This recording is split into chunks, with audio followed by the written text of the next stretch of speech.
அனைவருக்கும் வணக்கம். உங்கள் டேஸ்ட் வேற லெவல் சேனல்ல இன்னைக்கு நம்ம பார்க்க போறது அமெரிக்கன் சாப்ஸி எப்படி ஈஸியா பண்றதுன்னு பார்க்கலாம். நீங்க நம்ம சேனலுக்கு புதுசா இருந்தா மறக்காம சப்ஸ்கிரைப் பண்ணுங்க, பக்கத்துல இருக்கிற பெல் ஐகானை கிளிக் பண்ணுங்க.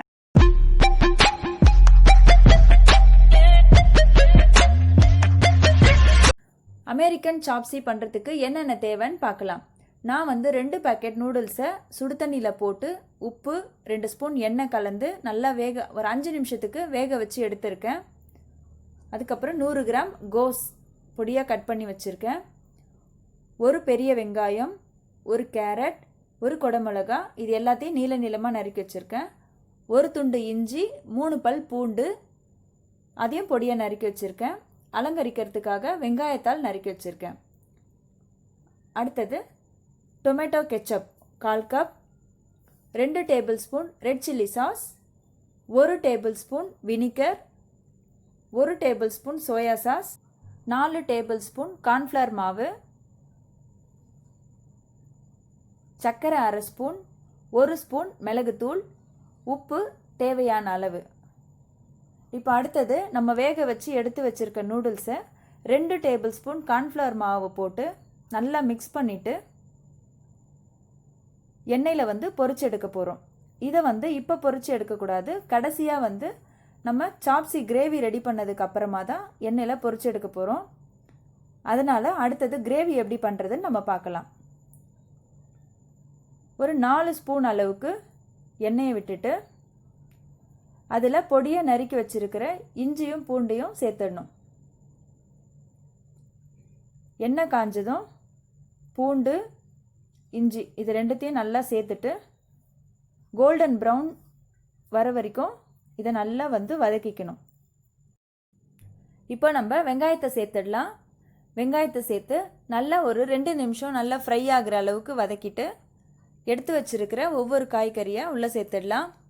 கேரட், கேப்சிகம், கோஸ் இது எல்லாத்தையும் நல்லா சேர்த்து ஒரு 5 நிமிஷத்துக்கு நல்லா வதக்கணும். வதங்கினதுக்கப்புறமா நம்ம ஒரு சாஸையாக வந்து நம்ம சேர்த்துடலாம். முதல்ல red tomato ketchup, red chilli sauce,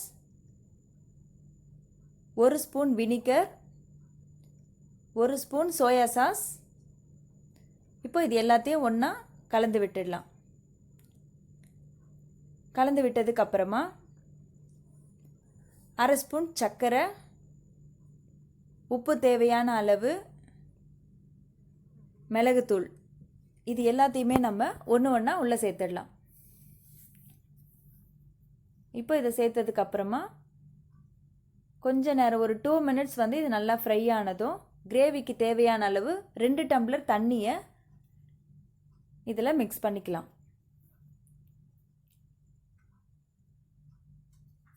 இப்போ இதை ஒரு 5 நிமிஷம் கொதிக்க விடணும். மூடி போட்டு இதை ஒரு 5 நிமிஷம் கொதிக்க விட்டுடலாம்.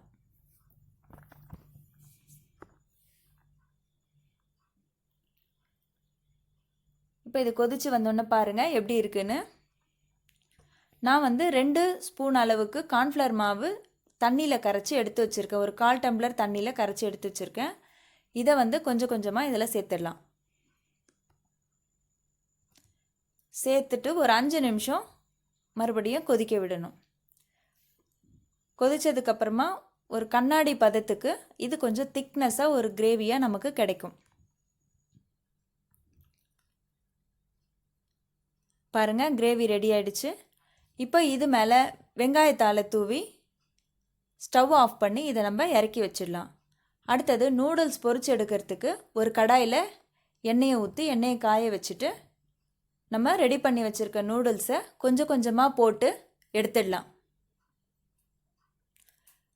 ஹையில் வச்சு நீங்கள் பொரிச்சு எடுத்துக்கிட்டிங்கன்னா ரொம்பவே நல்லாயிருக்கும். கிறிஸ்பியாகவும் லைட்டாக கோல்டன் ப்ரௌன் கலர் வர அளவுக்கு நம்ம பொரிச்சு எடுத்தால் போதும். இதை ஏன் கடைசியாக பொரிக்கிறோம் அப்படின்னா பிளேட்டிங் பண்ணுறதுக்கு சுட சுட பரிமாறுறதுக்கு ரொம்பவே நல்லாயிருக்கும். இப்போ இதை ஒரு தட்டில் எடுத்து வச்சுட்டு எப்படி பிளேட்டிங் பண்ணுறதுன்னு நான் காமிக்கிறேன். இப்போ நூடுல்ஸ் ரெடி, கிரேவி ரெடி.